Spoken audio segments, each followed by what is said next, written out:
charge with God, connecting to all the cosmos and being able to manually lift into different bodies.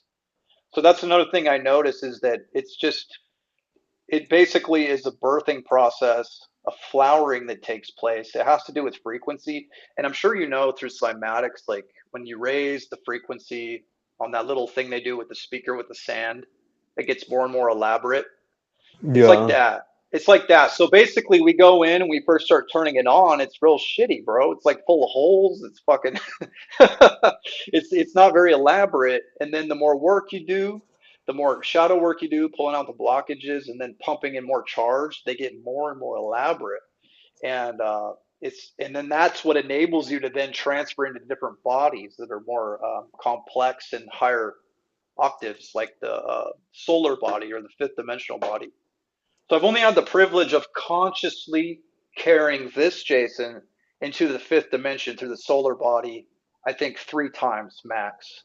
Okay, all the other times I'm only vibrating enough to enter into the astral body So in the you did astral nothing realms. different. You did nothing different to access the solar. You just did the same techniques. It just was Yeah, dependent upon your yeah, yeah. frequency. Yes, exactly. So it's like a lot. This is something a lot of people don't understand.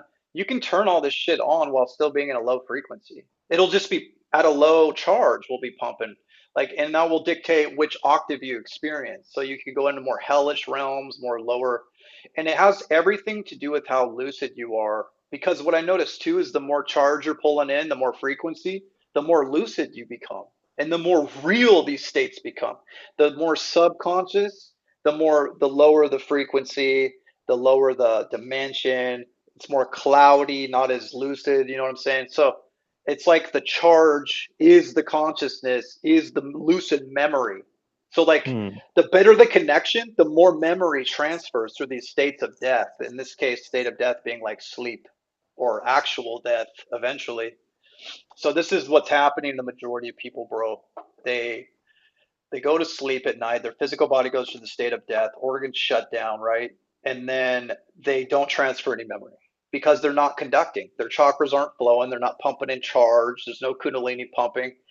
And so the consciousness can't transfer through the electrical energy basically back into their nervous system when their astral body comes back in. It doesn't But transfer the memory. we're still having an out of body experience though, right? Oh, yeah, When we yeah. sleep, They're we just don't subconscious. carry that. Mm. So basically, they project out. They don't remember. They're not lucid through the whole experience of leaving the body. They just kind of enter into a middle or lower astral realm, and then they manipulate astral matter with their thoughts and their feelings and their will subconsciously. So it's most of the time they're grabbing astral matter and they're creating scenarios with people, places, things that they've been experiencing on Earth in the third dimension. And Right. so it's this karmic loop where they don't ever resolve anything because they have no lucid consciousness. They have no power. So when you start turning all this shit on, you can then it then starts to become you start to transfer lucidity, lucid conscious memory, and then when you get there, you're like, oh, I'm in this higher dimensional level where I can do whatever the fuck I want. And so then a lot of people they mess around, they still work through karma, though they might fall into lust a little bit. That happens to a lot of dudes that astral project that That's get the loose. main that's the Yeah. main thing when I've had my lucid experiences is that particular it's so overwhelming, bro. Yeah, man.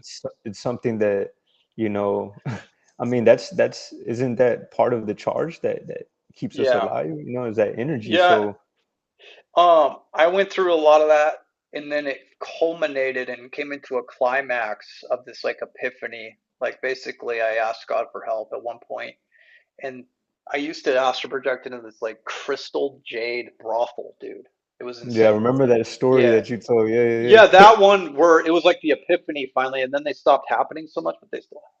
But yeah. like basically, God or whoever pulled me through the roof out into open space, presented me with a fucking massive galactic wheel of the zodiacs, and it started spinning and shooting energy at me. And essentially, it was orgasmic charge that was coming into me.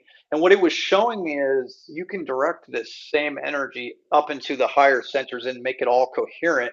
And then it becomes like a less low vibe, animalistic type lustful thing. If you bring Right. it out of the carnal, out of the root, you can push it up. We all know how it works. You can put it up into the crown, and then you're more godlike, and you're in a state of bliss, and you're having full body orgasms too. By the way, it's not just down there, So God's right, but it's something every man has to work through, really. Yeah. But what was I going to say? So basically, then it starts to become a learning experience. The more lucidity you start getting, then it becomes like a mirror that's teaching you what you need to fucking to work on. Yeah, And that's I, exactly what I'm gonna do. yeah, man. So now I'm like really violent shit. I go into a lot of war stuff. Um, but I kind of enjoy it too. I'm not gonna lie, but I don't have so much angelic shit anymore, and it makes me wonder, did I become too radicalized since like COVID and all this crazy shit? Um, but I'm doing what I'm supposed to be doing.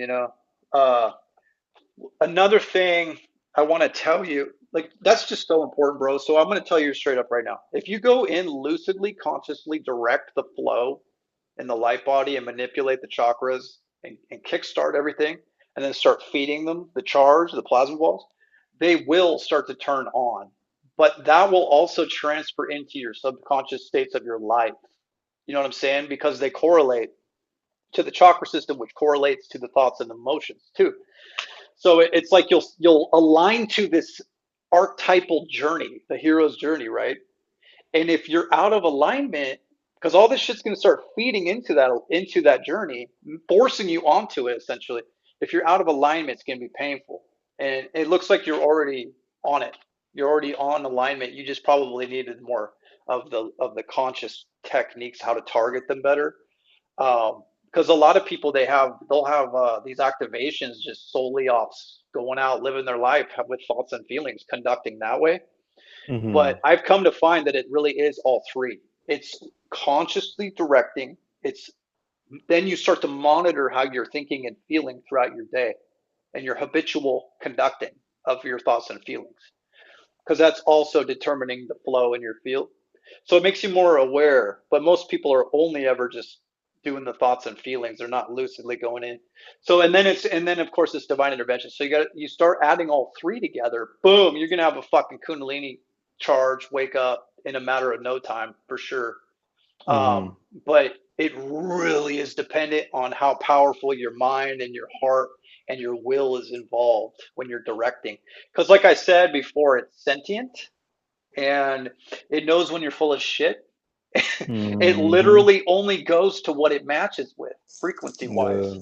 So like God knows when your heart's not into it. And so when you're really doing a great prayer, and it's not like a pitiful victimized prayer, but you get emotional and you're like, just show me what Hmm. to do. I'm a conduit, work through me. A lot of the times that I did that, I get a literal, tangible tickle of energy start hitting my crown and then pour down my skull. Like they will literally work with you if you give them consent and it's a frequency match. You know what I'm saying? Because then it's karmically safe for them because it's a match. They don't get Hmm. involved if it's not a match because that affects their spiritual development karmically for them. It will literally hinder their growth if they give an undeserving soul a cheat code or a bunch of energy. You see what I'm saying? Like they're only going to do what's in alignment. Hmm. So, but yeah, so it becomes like this. If you want to have a Kundalini charge fire off, I guess I'm going to tell you.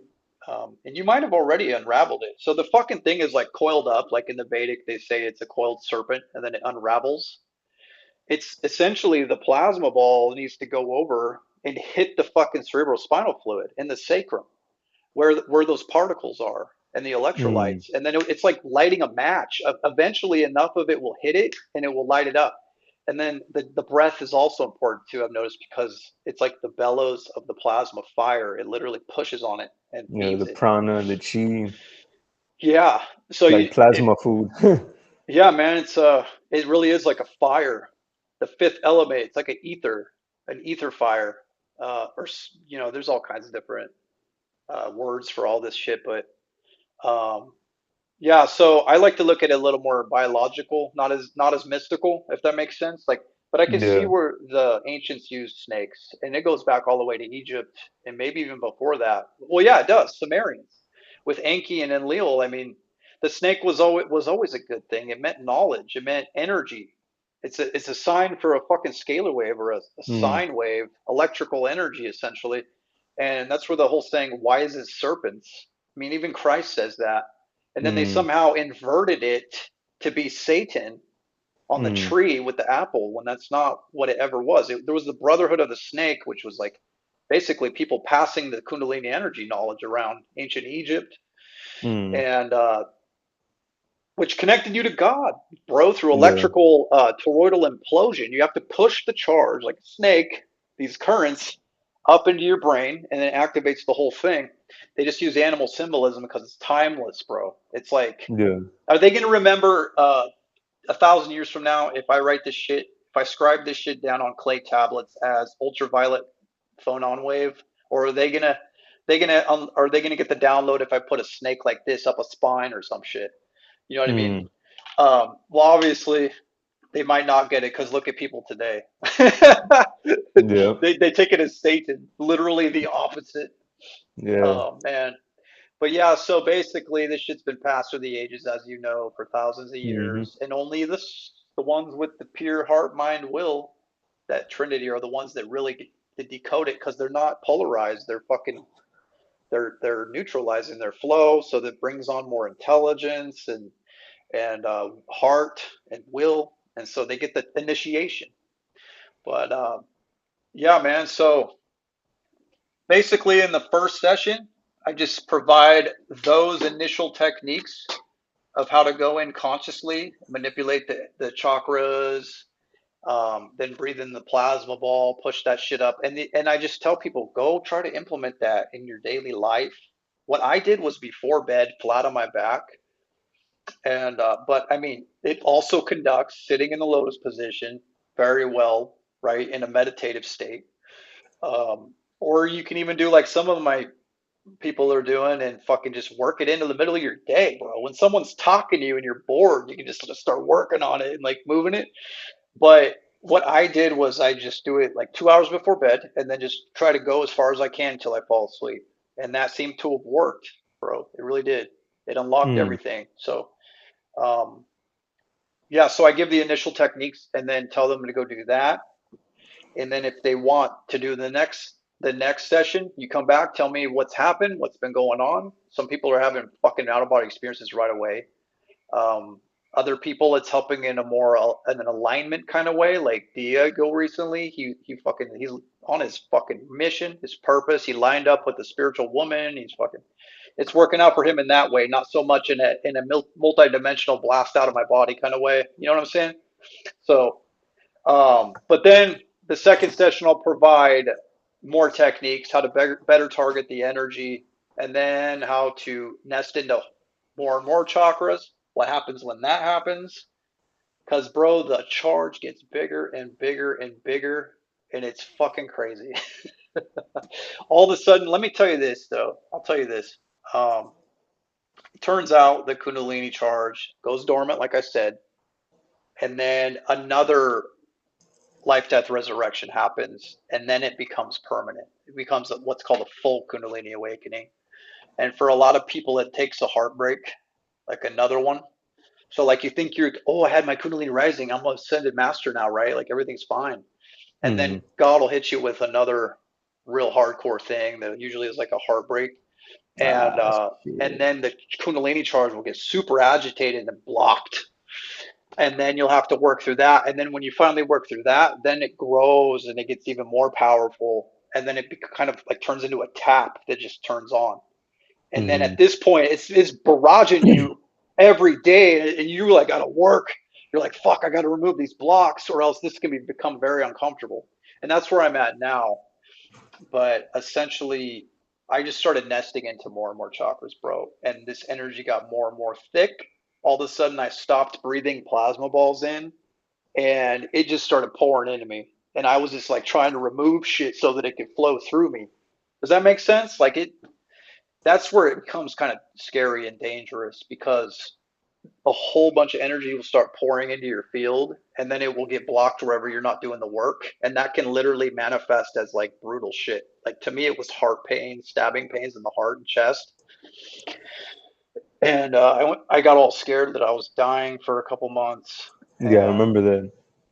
Yeah, but once I realized it was energy and I pushed it into my spine, oh my God, What's it's crazy crazy. is that though that's although I'm not working particularly on the techniques that you shared here, I've felt similar experiences with the heart, and I don't know if it's just anxiety, but it seems more than that. You know what I mean? It's like I don't know how to explain it, bro, but I don't know if it's an like you were saying ascension symptoms or whatever the case may be, Yeah, but something after COVID has been fucking with my heart, and I don't yeah. know what it is. I think it's probably a plethora of things, loneliness because of not having There you go. many, you know what I'm saying, and just everything that happened after the fact to where like they basically showed us what was going on and the majority of people still don't give a fuck, and your voice just becomes shriveled up because you're trying to tell people and nobody's listening. So these techniques I would definitely be implementing. um Yeah, you can I've kind manually go in there and remove blockages with them, but yeah, I've kind of been. it's not going to heal your fucking anguish though, your loneliness or sad. You see what I'm saying? Like you got to Yeah, definitely. work on that too, but you can physically, it's like self Reiki, go in and excise the blockages, manually grab the chakras and throw them out and bring them out. And then it will bring you, it'll kick out that sadness for the Yes. moment being. Um, I will do what's crazy is I was just looking at how emotions are stored in the chakras and in the heart yesterday, and there's different sections, bro, that correlate to different emotions. So there's like hurt, betrayal, loneliness, anguish, different quadrants. Yesterday, I was feeling these sharp heart pains on the top right, and I looked it up, and it was in perfect alignment with the problem I've had my whole life, just straight like anguish, like this deep Yeah. sadness. I never know what the source is. I think part of it is coming to this dimension. It's like a disconnection from God that gave me this like Yeah. eternal sadness. But what I'm saying Mm. is there's this great page called Healers of the Light that'll literally show you where emotional charge is stored Mhm. as a blockage in the organs and body, and then Yeah. that will give you an idea of where you can go do the work. It's pretty cool. Yeah. So essentially, I've been doing, I guess, um, like a beginner's work of what you've been explaining. What I'll do is in the morning, I'll just focus on each chakra and its characteristics, and basically just do Yeah. uh, affirmations. Like Oh, I'll start with releasing, all of the emotional, energetic pollution that may be vibrating in that chakra. Release it. Well, become aware of it. Release it, and then replace it with the positive aspect of that emotion, and then I'll just work my way up with each chakra. I do perfect. that every Yeah, I do that every morning, but with the techniques that you have shared is next level, so I'll be implementing that for sure. And yeah, man, I'm not really interested in leaving the body per se and going astral, which I do want to do that, but I'm more of a wanting to work through my trauma, Yeah, and it's good. and that's what I'm concerned with is doing that. And I know that that's pretty much why we're here, bro, because if we don't work through it, then are we going to be able to essentially share this compassion with our relations, our loved ones, and with the world as a whole? So Or get out of the fucking matrix, period. yeah. So like I was in correspondence with Christiane from Iconic. I shared your Ah, page. This nice. yeah, this yeah, I shared your page like What? it Was was it like because of you? yeah, so she replied and she was like, "Oh, I want to interview him." And I was like, "Yeah, I'm not like he's just like an Instagram buddy, but I'll try to see." And I kind of like tagged you in other like iconic videos to try to get your attention, and eventually it worked because you had a little uh a video chat with her. I hope it went well. But yeah, she's really cool, bro. She was excited to dive in to that because I know that David Icke is gonna talk about plasma specifically in his new book. But Cool. but the way that you break it down, bro, because I've looked at various different sources on YouTube, people speaking about astral projection and lucid dreaming, especially Dan Winters. Dan Winters Yeah. is very like complex. I know what he's saying, but I just feel like I just feel like there's a lack of like practicality of explaining how to actually do it, and that's where you come in. Like you bring, like you said, you You're bring the right. layman's He's term. straight up the scientist that is all about analyzing the fucking math and the science of it. There's no Yeah, real bro. like there's no common man type shit. He's like the Yeah. super ascended nerd or some shit. He's fucking Yeah, cool though, man. He put a lot of the how you say I guess he gave me a little more understanding of the vortex math of the chakra, of the mm, plasma cones, like you said. And then he also another really powerful, I'll tell you this right now, a really powerful synchronicity happened. Um, I started expanding into more and more chakras, just intuitively messing around. I didn't really read anything on it. I think I saw a diagram, and for some reason it made sense to me. I just had the feeling that once you connect to the Earth chakra, Earth star chakra, and then the soul star chakra, it made sense to me because what I know about Christ and the Saturn moon matrix and all this shit, that would then open a portal to leave the solar system if you connect to the Earth star and the soul star. Like you become in between the two and it opens up a vortex where you can leave. And then I heard him fucking talking about it, and then I heard him talking about nesting chakras, and then what he calls the nine. mm, So the nine is the nine chakras. So there is that was a huge like synchronicity that took place. Basically, he's saying if you have a Kundalini awakening and then you start nesting into extra chakras, especially the Earth star and the Soul star above the crown, it then opens up this portal where you can start projecting through stars as like mm, gateways, essentially. And that's I've come to find that's 100% true. When I mm, started connecting into the nine, I started having these otherworldly experiences, like where I'd be in like these like holographic Merkaba ships flying in different solar systems around big blue planets and shit. Like I started having this like otherworldly astral projections, but I'm not so certain if they were astral projections. They were like connecting to different life streams of different me's or some shit. It was crazy. mm. Um, but yeah, so he's a little hard to understand. He like created his own new language basically. Yeah, pretty Um, much. He my whole thing is like I'm just a normal dude that just kind of yeah. fell into this stuff, and then I try Uh, to put like a balance of uh, the wording and the language of the left and the right brain together. And but then the beautiful part is I did just go in and try to mess around on my own, and so I can put it into simple terms. And it Man, that's worked. awesome, It bro. worked because I'm living proof, bro. Yeah, And it's not some special thing. Like we're all talking about the same shit, just in you different lenses of perception. yeah, And different that's one terms, Christiana, concepts. bro. She was so fucking blown away.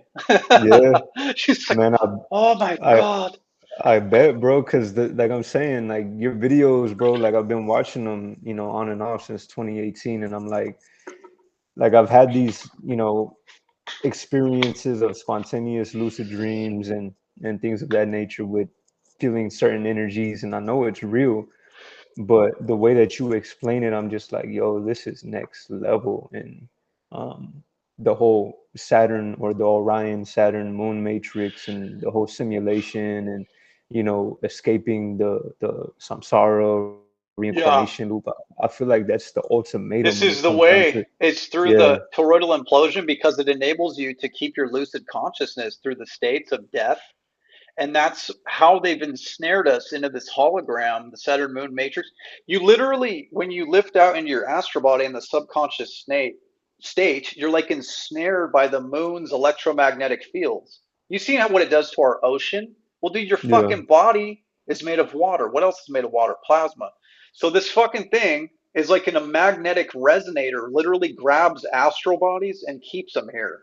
And then it throws them back into reincarnation where who rules Saturn? Saturn rules 3D and all the structures here, the banking, the law, everything is military, everything's Saturnic. So it's like they work in Mm, tandem to ensnare the human being. And then the sun literally is the way out. It's like, but you got to become lucid and bring in that full electrical coherence so that you can stay lucid. That's the So that's crazy what part. Dan Winter talks about inhabiting the sun. It's real cryptic the way that he explains it. But I'm reading a book called Lemurian Scrolls, and it's by the same author of the Merging with Shiva that I mentioned earlier. And he's breaking down the human origins according to all traditions, but specifically the Vedic tradition. And he's saying that how souls Yeah. came in through the sun, Yeah. that we Fifth came dimensional through, self. and we were etheric bodies at first, and we started to consume like plants and fruits, and then our Mm, bodies became more dense and we became more nested in 3D. yeah. But yeah, So and then guess who else talks about that? Steiner does too. Talks about how it's a cyclical process where man gets denser, then lighter, then denser, then lighter. And look, the solar system's going like this in and out of charged particles on this accretion disk of the galaxy. And mhm, so that's the beauty of the age of Aquarius. We're literally getting less dense right now. We're turning back into light beings, bro. And it's like mm, this souls jump in. Law of One says they jump in around 50,000 year timeline. Precession of the equinox, a full cycle of that, in and out of that charged particle soup, is like mhm, 26,000 years. So it's like if you're trying to learn as a young soul, you're going to jump in at the 50,000 year mark and you'll learn a lot. yeah, And so, but some of us already went through all this shit and we're jumping in just now to help them get out. But yeah, you're right. He talks about how the eye, the pineal was bigger, and like yeah, we were more light, like this jellyfish almost kind of entity, man. Like yeah, fucking exactly, weird. But yeah, yeah, the Vedas talk about it too. They say if you die at night, you're captured by the moon. You'll be uh, recycled. If you die in the yeah, day, you'll exit through yeah, the sun. yeah. It's in the Bhagavad Gita. Fucking beautiful. And So then yeah, I I want to. wanted to ask you, so going through the